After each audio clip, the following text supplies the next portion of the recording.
Ladies and gentlemen, gather around. I believe this is the public episode. That's right. So, is this one going to be the public?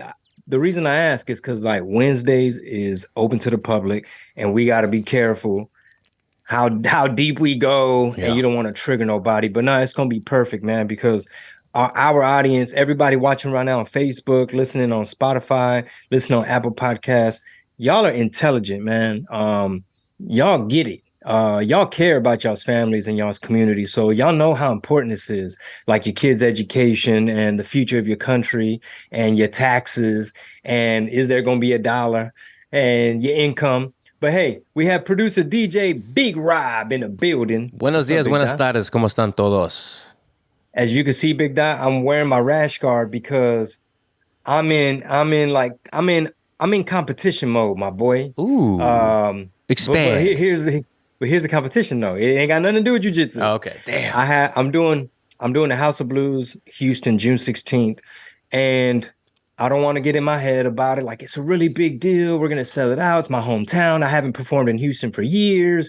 There's been a lot of ups and downs just trying to lock in a venue in my city. That's neither here nor there. But from a competition standpoint, like I want to approach it the way some of these jujitsu people approach their big matches, their big competitions. So it's a weird thing because you know how sometimes people go in album mode and they start like growing their beard out and they just wearing a hoodie because they trying to finish these verses and lock in the booth. It's just my own little thing of just like for example, to take my mind off of all this stuff we juggle. I've been trying to be more consistent with a jiu-jitsu class. Shout out to Urban Jungle. I just wanted to rock it, man. Represent Urban Jungle, man. Dude, class yesterday was great. Like people, dude, I'm starting to get compliments like, hey man, how long you been training again? Like, yo, I remember rolling with you about a year ago, and like you've come a long way. I was like, yeah, Damn. I was like, that was before these two stripes I got right here, Big Don. That's like the best compliment you can get when people are like, how long you been training? Really? Only a year or only 6 months or whatever? You're like, oh, okay. No, no, no. It was a dude that like that that I've known since I signed up the first time. So it's not like, wow, you're really good. How long have you been training? It's like, wow, remember how bad you used to suck.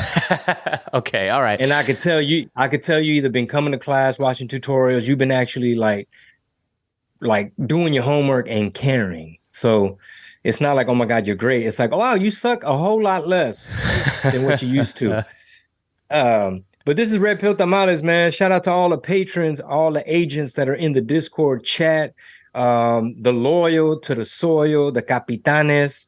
Rob's been doing Thursday episodes. What do you call it? Agent sessions, Yes, like Asian when y'all go sessions live. every week. Speaking of the, sorry, when you said Discord, it made me bring it up. They're over here chatting right now, bringing some submission questions and articles. But yeah, every week we do agent sessions where our captains get in there, they join in. We choke each Okay, other so out on submission. camera. Yeah, we submit them in there. Yeah, you said submissions. I was like, okay. He got worked up. He's like, all right, I got to work on it, behind the neck. But Yeah. we chime in. We do basically like a round table. We talk about topics, what's going on that week, what's going on either in their lives, in their community, or just on the news. That's how you do it when you're in there, just fucking shaking. You got to see the fingernails, Big Dot. You got to Yeah. see the fingernails. When you bring that sucker behind, this one's already worked in with the thumb. You don't work this one in with the thumb. This one coming behind the dome. You should be able to see all your fingernails. You should be able to whisper in their ear. Dude, Anyway, go on. there's a good video of BMAC showing a throat punch submission, basically, where it's like you can do it from the top, where you put the fist right in their esophagus. Oh, it's such a dirty move, but it's No, good. have they done that to you? I've had it done to me in the past. Yeah, Where they put it to the side, not the esophagus, not right on the like Adam's apple, but like on the our what do you call it? Our parodic, there you go, got it. bro. It hurts so bad, Yeah. and you tamp instantly. Like it's Yes. scary. Yeah, especially Anyway. and if they don't let go immediately, like if they don't move the fist, you're like, bro, you held it too long. No. It feels painful. Not only that, bro, that's cutting off the oxygen to your dome. Yeah. But go ahead and finish your story, bro. So anyway, so our agents every week we get on there. We get anywhere from a dozen plus people any given night. We typically try to do it at the end of the week, sometimes on a Sunday evening, and just have fun. We ended up going usually for an hour to an hour and a half, and we just cycle people through the crowdcast. People jump in, people jump out. They'll be at the gym, they'll be at at home or whatever. And we'll usually have a cup of our favorite beverage. Usually it's whatever you like drinking, and then we'll have a good time. And then the other patrons get to listen to the replay, but you only get to be on the live show if you're a captain. For sure. So what's the first topic, man? I kind of want to, I mean, dive into? you had some really good topics, but you didn't know about this one. So YouTube, they reversed their, so I want to phrase it the way that Axios phrased it, and maybe we can go down the line of how other people phrased it, but Axios said, YouTube reverses misinformation policy to allow U.S. election denialism, is how Axios phrased it. Bro. Side-eye. I used to trust Axios. Let me ask you this. To everybody watching right now, let me ask you all this. If Trompitas wins in 2024, hypothetically, if Trompitas wins 2024, hypothetically, will the people on the left, will the Democrat folk be allowed, like their politicians and their fans and their people that's on that team, will they be allowed to raise questions like they did in 2016? Like, will they be allowed to be like, hey, we think that was malarkey, or check him for shenanigans, or somehow, some way, I don't think this was legit based on anecdotes, stories, circumstantial evidence, some video footage, allegations, mules. You know what I mean? That's the first thing I thought, because why? Not why. It's smart because they're getting a lot of, supposedly it's because they're getting heat for the censorship of, free speech, and some of the articles are saying because of the uprising of other platforms like Rumble and Twitter, that they're like, okay, we need to back off. So there's one way to look at it. The second way is like, man, if this motherfucker does win, watch your language, man. You on my Facebook. You're right. If these people do win, or if anybody on the right wins, because it could be DeSantimonious, but whoever wins, Meatball Ron. If they deny it, they have to be able to talk about it. Like they can't be suppressing those topics a year from now. They got to let the foot off the gas now. I can't wait till folks realize how the media works, and like how biased, and how just follow the money. You know what I'm saying? Like, follow the economic structure of how the media operates, and they will cut a pass to folks on the left. Like, you can hear The View right now. You could damn near predict it. Like Anna Navarro and Sonny Hostin and them, Whoopi Goldberg and them being like, well, did y'all not see the footage of those, Republican people stuffing the ballots in the thing and harvesting the ballots and going in and pulling out the USB from the machine and all this? There's like a 10-minute compilation of Democrat politicians saying you can't trust them machines, and they've been hacked before, and they're connected to the internet and this and that. So my thing is this, bro. Back when we first started working with Rob, Marisol and I think we used to mention on What Did He Said, or one of these shows, like, I think we used to mention like, oh yeah, so we're watching The View this morning, and Bodecito Rob had to just hold his tongue, like, it was just like that bead of sweat, like, oh, I want to say something so bad. And in my defense, this was my girl at the time, man, so, she wasn't my wife yet. She was just my lady. And I'm like, yo, like, whatever she watch, I'ma watch. And I'd be kicking it at her apartment, and she'd whip up some breakfast, I'm talking about? Maybe I'd have spent the night or something. Ooh. And then, I'm talking about? Maybe I'd have left my toothbrush a couple times, and she's making breakfast, and she's like, oh, I like to catch up on my current events. I like this show, The View. It's daytime television. After this, soap operas come on. Go ahead. Yeah. No. And basically my disclaimer is I was just kind of neutral. I didn't really pay attention to stuff. And it was kind of more of like, it's like Regis and Kathleen. It's like talk, meaning they're just going to mention some current events, and they're just going to kind of give their take. Not necessarily that I was going to be all in and super programmed. Even though now I realize that opinions can get assigned, and that's with anybody. That's even with folks on the right. But anyway, I'll think back at those days, and I'm like, I wonder how much Rob knew about, like, bro, can I just tell you how bad of a take that is by Whoopi? Like, can I just tell you why Sonny Hostin is so wrong on that? I never said anything. People may have heard this before, but I never said anything because I think two reasons. One was the state of the world, in my opinion, wasn't as like, there weren't such dire consequences with what was going on in schools or in communities or with defunding police and the economy. All these different things seemed pretty well. You say it all the time, like you were too busy working in Trump's economy, right? Working in the Trump during Trump administration, I was too right? busy getting that shmoney. So I'd be like, okay, if I brought it up, it would just be a philosophical, discussion. Be like, well, why do you this? It would just be trying to get somebody to look at things the way I looked at them, which didn't make any sense for like fun or work purposes. It's like, whatever, all right, it's cool. Yeah. But then things changed abruptly, and now that you guys have kids and are older, Marisol wants to throw up anytime you bring up The View, right? She's like, she feels sick that she ever listened to that and fell for the okie doke, as you say. So perfect segue, my brother. I was watching The View this morning. Now, like, hate watching. Like, I'm trying to make my baby's French toast, and I'm trying to make waffles, and I'm like, oh, what? And they're like, Dad, how's the French toast coming? I'm just like, the gall of this woman. Like, how are you all of a sudden you got to cut to commercial all of a sudden? You're stirring it so hard you can't even make the pancakes anymore. Like, yeah. I'm burning butter on the pancakes. ¿Qué pasó, papi? No, pinche viejas mensas. So anyway, they had Senator Tim Scott, which is I guess senator from South Carolina. I believe so. Yeah, black gentleman, which is something that, I mean, The View, they don't care. They quick to judge you. As long as you're not a part of the same party, or you don't vote the same, or you don't have that same rhetoric, they ready to call you Uncle Tom and a coon and throw you up under the bus.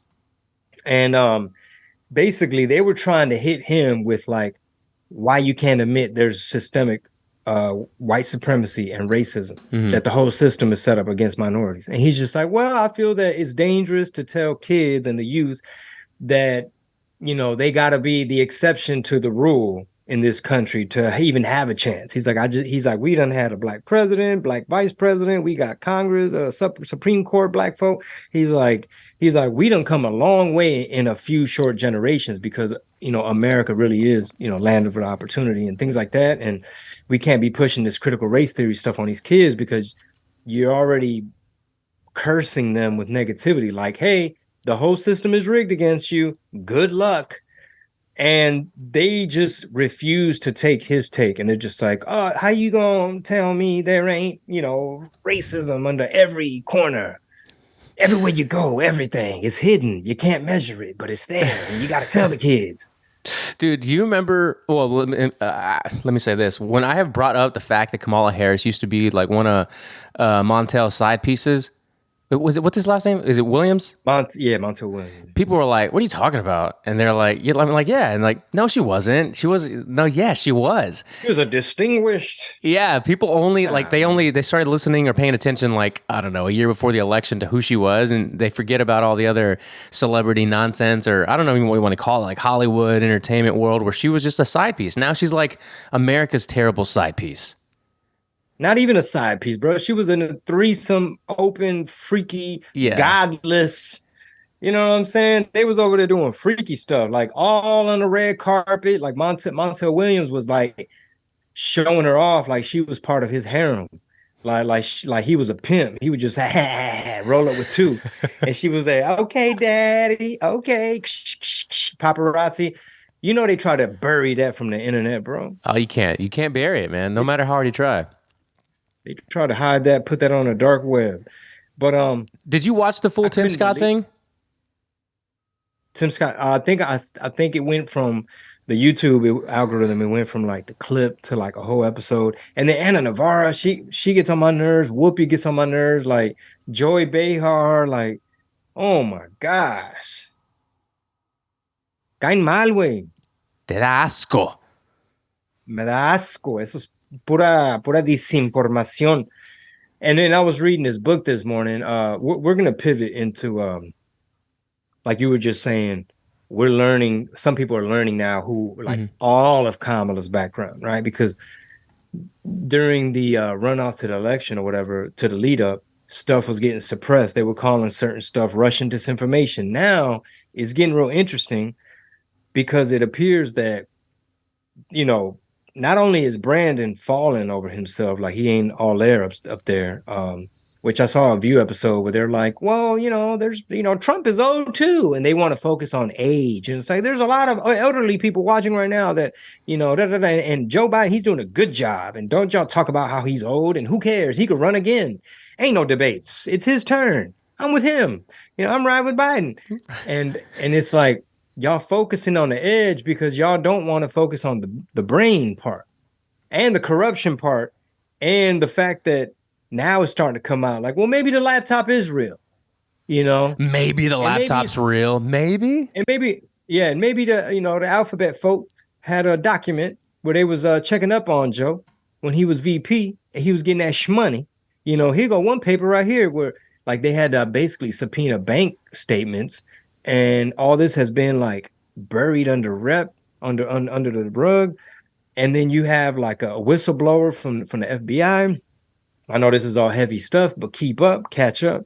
The whistleblower now, they saying they're concerned for his life because of the amount of information he has on the Brandon family. Do you know specifically like what this whistleblower what is he saying he has, or has he touched on any of that? What do we know? I don't know it. Honestly, I don't know much of it. I keep seeing the headlines and I want to do a deep dive, but I'm curious as to what he knows now, or what he's saying that he's going to come out with now, or has come out with to make those kind of headlines. Because I get my Truth Social notifications along with everything else, and it seems like Truth is usually like an hour or two behind other publications for whatever reason. But I did see that, like, the similar headline, like FBI whistleblower, or FBI worried that the whistleblower, life is in danger, or I think they even use like could be killed or assassinated, if revealed or whatever the hell. So I don't know. I really want to figure that out and find out, because a lot of it is probably going to be stuff we've talked about, we've covered over the last couple of years. I think even no, well, Politico had that like the Biden crime family like time map. So I couldn't even believe that was up there, but they actually reported on a lot of the stuff. And this was like December of like 2 years ago. So after he had just been inaugurated, like that year, that first year of his administration. And even that was just like, no, it was misconstrued, or it was just kind of, overinflated what he had his hand in here, or what he did, or the family. There's always an excuse. There's always a reason why certain articles or publications are just lying about what he did or has done. It's just a shame that half the country has no idea Yeah. of the level of corruption. They just like, well, at least he ain't the racist one, or at least he ain't a Russian agent. And it's like, bro, they literally got receipts on this boy. Like, buku countries were literally, literally, that's Penny's new favorite word, right? My 4-year-old. Dad, literally, bro, they literally got receipts. Like, 5 milli here, how many milli? Ukraine, China, CCP, like all these. I know this is heavy stuff, but keep up and catch up. Like, countries that literally said, if I give you this money, you're going to help implement policy that's beneficial to us, not to the American people. And I think they got a word for that.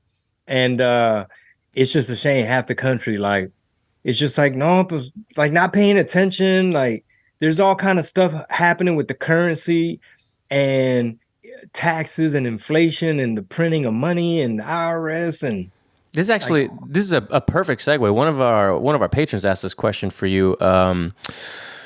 Juan, the media creator, said, okay, that's Juan the locksmith. He a media creator now, boy. Yeah, Juan the locksmith. Yeah, he's made a couple of clips for both Soul's Page and yours. A bunch. They're hilarious. They're great. Thoughts on the Fed Now program?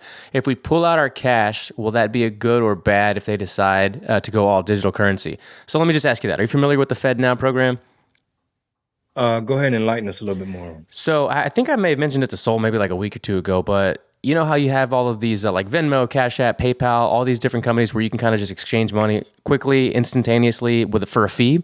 The Fed Now is basically wanting to offer a similar thing. So it's fast, it's instant, but Chingo, you're going to save a couple percentages on those transfer fees, especially if it's an instant transfer, right? So I think, don't quote me, I forgot the numbers, I had them on the top of my head.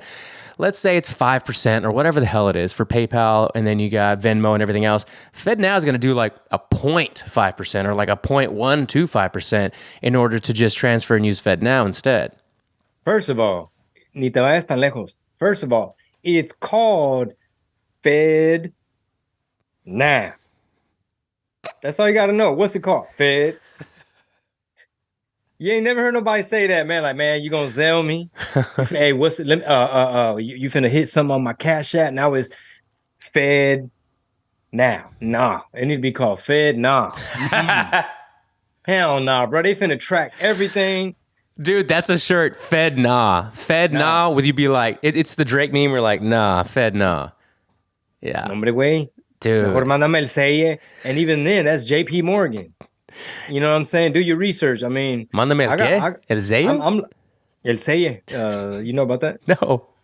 Zell. You Oh, know Zell? Zell. I thought that's Come what you on, were saying. man. My bad. My Hey man, bad. you gotta kick it with Mexicans more often, my boy. You're right. I fucking moved further away from all the Mexicans. How about that?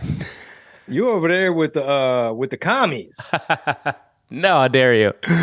You're right, Nah, actually. No, it's you're, beautiful. It but you are Central right. Tech. Yeah, no, hey, my people that own this gym, they got a crib out there too, Central Texas, and they're based. But you know how it is, man. The commies, they be wanting to leave California. You know what, man? I would respect John Leguizamo a whole lot more if he just came out and said it. If he just came out and was like, yo, I'm a Hollywood communist. Like You say he should more, just so you got respect for him yeah, I'd rather now? have him just admit it. Just be like, hey, I'm dumb.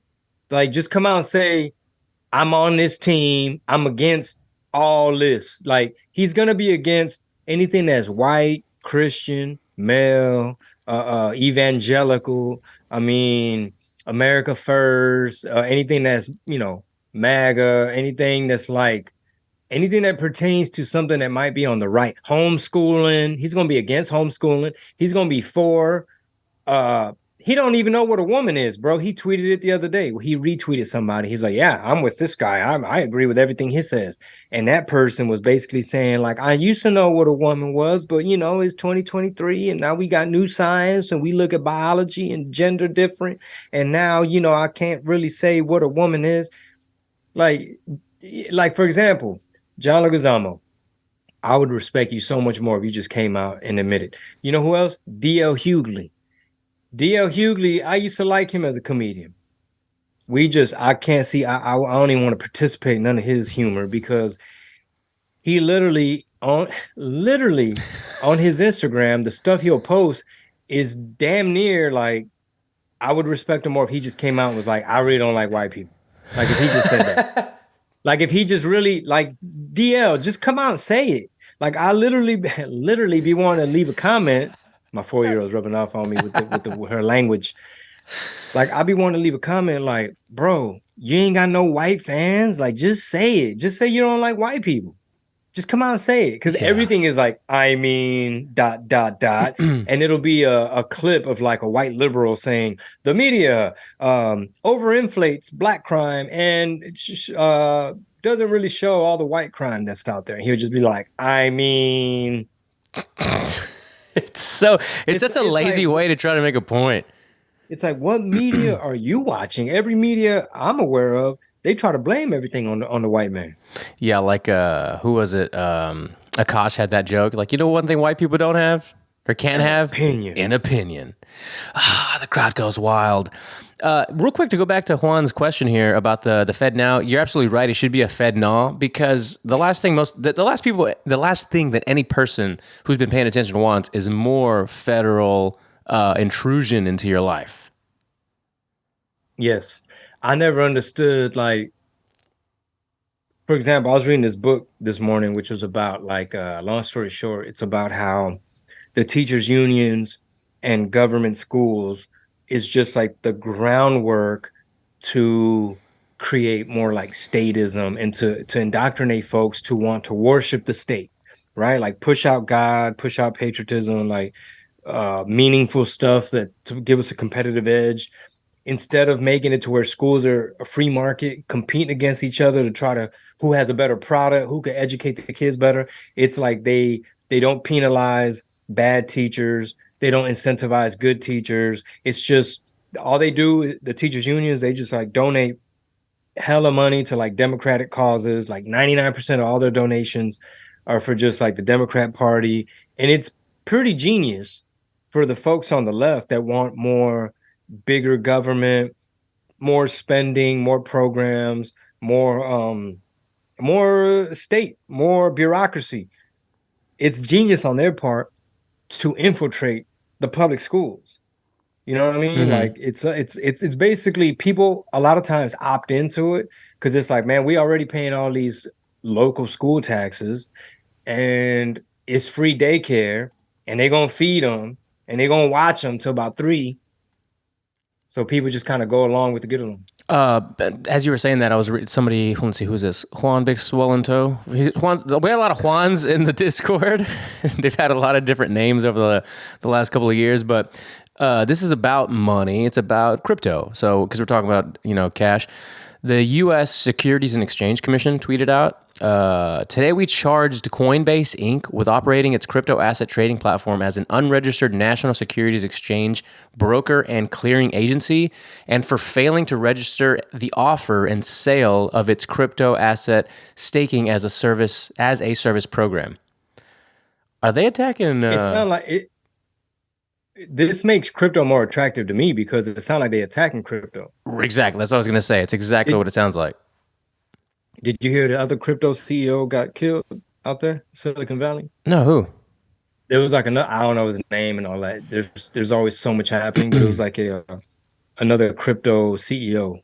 I'm not saying it was a hit. Yeah. I'm not saying I don't know too much about it. You remember we never talked about the Cash App guy. Remember that too? That was in San Francisco, I believe. He got stabbed to death. Supposedly it was a coworker. No. Like another somebody, like I think he was kind of maybe upper management, like worked with him kind of thing. God. And I think he like shouted some stuff that showed that he was brainwashed or something. Allegedly, he like was like, "You white something." So patriarchy. It's always that. It's with patriarchy and whiteness, or like capitalism or something like that. You know what I've seen a lot more of, like a lot more in comments, and you can't trust comments. Like most of them, probably over half aren't real, right? They're probably bots, they're probably fake. But whether I'm following a business person, a real estate person, a fitness, no matter what the person is, if it has anything to do with something regarding just American or not even specific, dude, just literally like whatever the post, it could be a regular post for their account. The comments would be like privilege. Somebody with such privilege doesn't this. Somebody with that kind of privilege doesn't. And it's like the oppressed Olympics have reached an all new high where everyone's trying to go for the gold here. And every comment section's got a couple of people where they're talking about privilege. Bro, did you hear about the, I want to segue because you reminded me of this. Did you hear about the baseball player, the pitcher, I think for the Dodgers? No. Oh, no? Okay. Not Kershaw. So basically, I believe he plays for the Blue Jays, and I believe he was a pitcher. So, and I think he's Catholic or Christian, one of those, right? One or the other, right? One of the branches of it. And basically, he first was like, nah, man, I'll rebuke what they doing over there with these twerking drag nuns, and I don't like them making fun of Christians, and they're gonna have to cut that out. And this is about baseball. And he was basically saying, shame on the Dodgers for doing what they're doing. And then, because he's in woke Toronto, Canada, so then he starts getting pressure and getting booed and stuff, right? Kind of like they try to, do to me, cancel me type of thing. Mm-hmm. The bots come out and they start talking mess to get in your head. Well, anyway, he did a struggle session. He was like, I will continue to learn and re-educate myself so I can better inform myself about the inclusivity and the diversity, and I will and so basically Anthony Bass. Anthony Bass. Yeah. Apologized Tuesday for expressing support on social media for anti-LGBT whatever boycotts of Target and Bud Light. Bass shared a post on Instagram stories Monday urging, not even on his wall, just posted a story, inside of his stories, urging others to spurn the American companies over support they showed. Funny enough, they played the Astros last night. They got demolished like 11-4, and he didn't have a good game. Can you imagine what this does to a professional athlete who already has like all of this attention and lights and pressure on him to like perform for the team and the organization, and then the organization doesn't support you when you have, your right to believe whatever you want to believe, and you make a statement to your fans who follow you, and then you got to deal with this shit or this stuff. You know what I mean? Excuse me. But here's my response to that. That's what makes a champion. You know what I'm saying? Because, in other words, you got to know who you are, what you stand for, and what you believe in, and who you answer to. Because when you're in the storm, you're going to be confused. You're going to want to apologize. You're going to want to clarify. But you have to know, like, no weapon formed against me shall prosper. Like, you got to know you can't bend to these damn terrorists. I'm going to call them that. And in order to be a champion, you have to be disciplined. Like you think somebody could be a bodybuilder and not want to meal prep? Right. Like you think somebody want to be like a badass jujitsu player, but they don't ever practice, they don't ever study their moves, and they just got fake confidence. So I guess my answer to that is anybody listening, man, just to excel in life. Like for example, Sunday nights when Marisol would be like, pull out your planner. And I'm like, oh, damn, man, here we go, bro. And we about to map out every second of the day for the next 7 days. And she be wanting to do 2 weeks.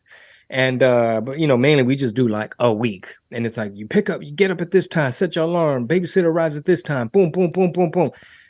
Well, guess what? The fact that we are now getting back into meal prep, like that act of saying, what are we sticking to? Not I'll grab a fuck it, yeah. You want an extra slice of bread? Yeah, tortilla.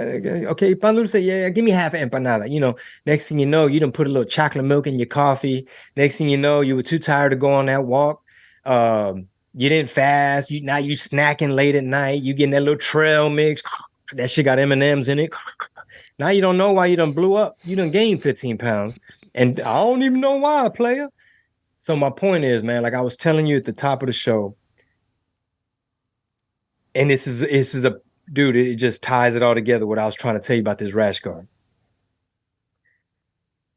When you're headed into a high stress situation where you're putting pressure on yourself, like that's why John Danaher tells his athletes, like, we got to normalize competition. Like everything you're doing up under those lights is just the promoter and the fans trying to hype it up as something supernaturally normal to the training you've been doing. So it's basically the same thing on a bigger stage, more people, more lights. But you still gotta hit. You still gotta make sure you discipline with what it is, the underhook, and you got to be disciplined with what you're doing. So how do you psych yourself out? And my answer is I'm approaching it like they do. So even though I'm doing comedy and it's people who paid who want to have a good time, they came to laugh. Like there's really no way you could fail. But it's like, but how do you go into it and really hit every note and really give like a top-notch performance? Not like, oh, this is good, man. You delivered, man. Good job. It was a good set. Nah, it's got to be like, bro, what was that? See what I'm saying? Yeah. But anyway, no, I like that. No, that's a really good message too, because when it comes to anything that you're trying, like, here's one thing I want to normalize again that I feel like has been taken away from young people, a lot of Americans in general, is the fact that you want to win. I want to win. Doesn't matter what it's at. And we can, and maybe in one of the Patreon episodes, go deeper on that concept, because certain things, there is no ending to it until you either stop the thing or you die. Like that's how certain things end. Life in particular, right? But like for our kids, I'll hear some of the coaches say, like, for instance, just baseball, like, hey, you guys didn't win, but, it's not about winning or losing. It's about, doing your good job and whatever. And it's in my head, it's like, what? Then why do we keep score, guy? You know why we keep score? Because we want to win. You got to keep some of that in the whole pursuit of playing or practicing or achieving something new or learning something new. You want to win at the thing. And a lot of people just don't like that concept today for some reason. Would you agree?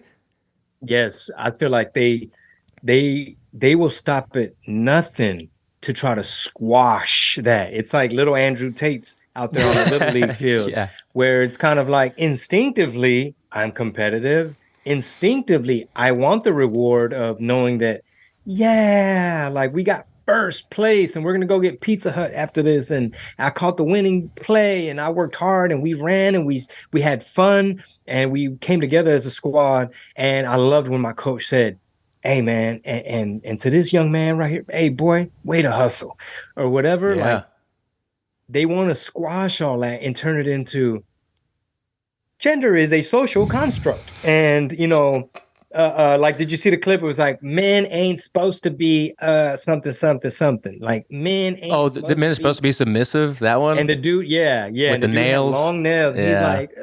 He's like, sassy. Gross. Almost like, bro, where was your pops? Like, where was your dad? He went for milk, never came back. Who raised you? You over there acting like mama. You turning into mama.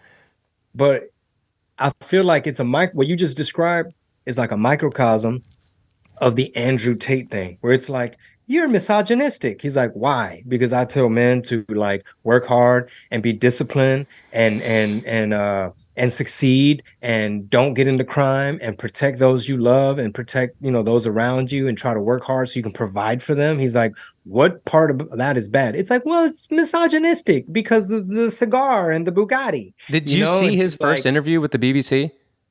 uh-uh. Oh, I, bro, I I want to get just into saw, that. yeah, But go ahead. I want to learn about whatever this logo is on your hat. Like, what is M3C? Is that what is on the hat? Oh, yeah.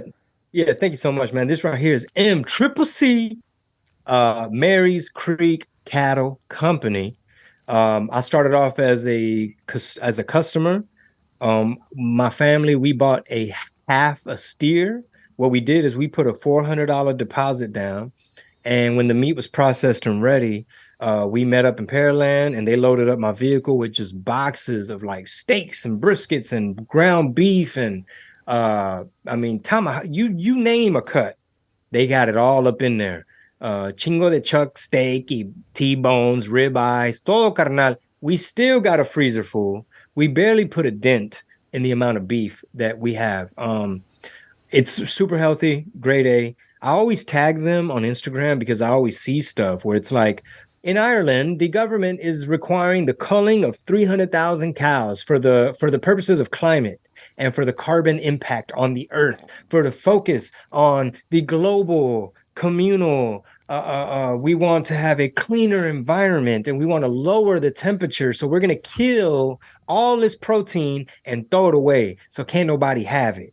And I'll tag them like, bro, you see what they doing in y'all's industry?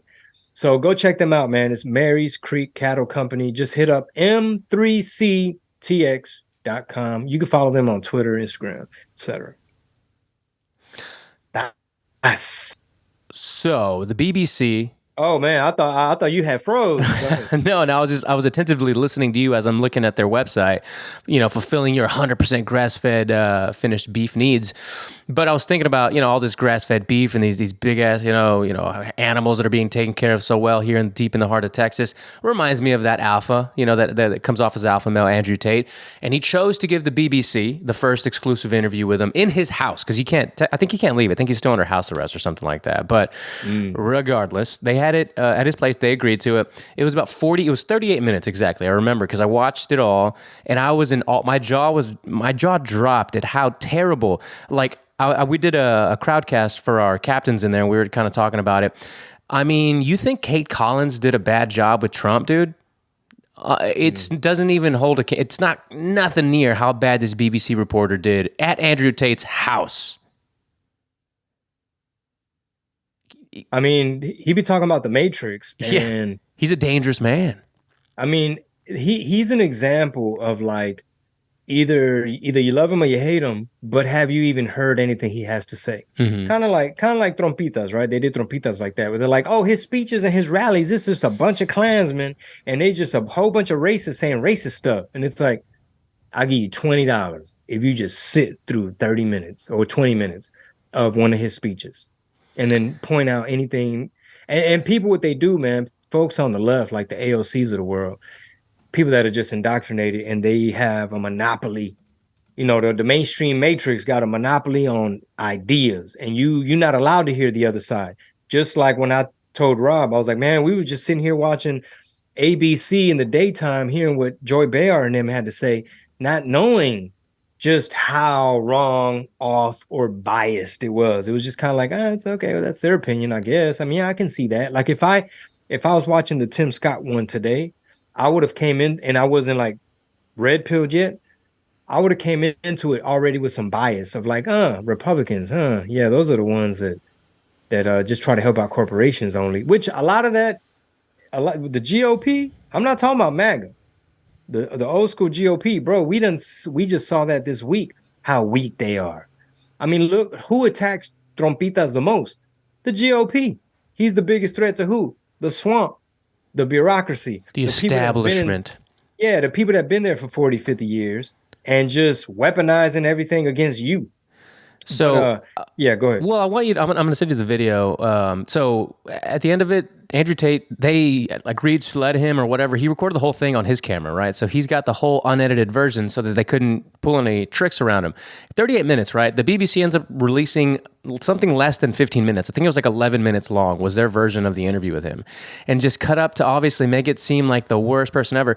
And some of the funny points about, or one that stood out was that he, revealed how much he had done for charity, basically, like what he would do with his money. Because, he's such a bad guy with all this money that does just bad things. And he's like, you know what I never talk about? Like, I have donated over $125 million to feed children in war-torn countries. And the lady's like, she literally, you hear that awkward pause where she's like, oh, where do I go? And then she just circled back to this whole like, well, we have this, Jane Doe or whatever that says, and he's like, that person's fake. You made her up. Like, the BBC is alleging that they have somebody who wants to speak out, and it's not true. He keeps hitting her with all these facts or whatever. So then today, this morning, like as we're recording this podcast, he released a video where he's charging a fee. He's no longer doing free Matrix media. He's not doing any Matrix media, legacy media. $50,000 if you want to interview him, and it's going straight to his Tate Fund, which feeds children in war-torn countries. And I'm like, and a box of chocolates. He said, because if I don't have to listen to your nonsense, I want to eat chocolate while listening to your garbage. Yeah, bro. He's very persuasive. Obviously, like I don't agree with everything he's ever said in his whole life. They like to take him out of context. I think the biggest story there is it's so telling that the establishment, like it might sound like conspiracy to think like, so you're telling me the powers that be, the people that control the media, for whatever reason, want to attack this man and frame him as a bad, toxic dude who's spreading dangerous ideas to the impressionable young male out there, which will wreak havoc on society. And they got to stop at nothing to continue to give him the Alex Jones treatment.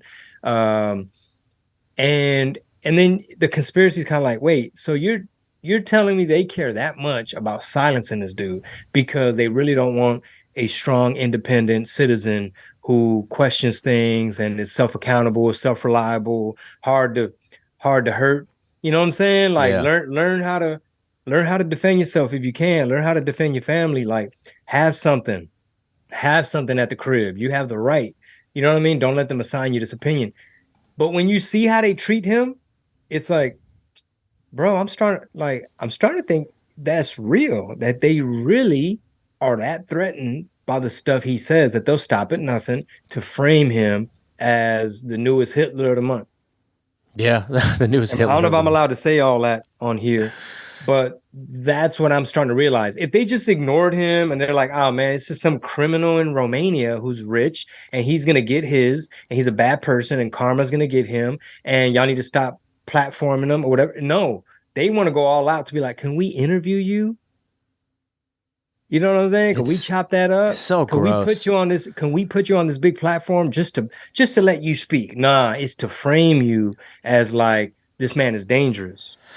You know what? I don't know about Hitlers of the month, because it tends to be the same people. It's like Andrew Tate, Donald Trump, and pick another person, Russell Brand. There's like a rotational, like public figure that's usually, Elon Musk. All of a sudden they like burn your Tesla. Yeah.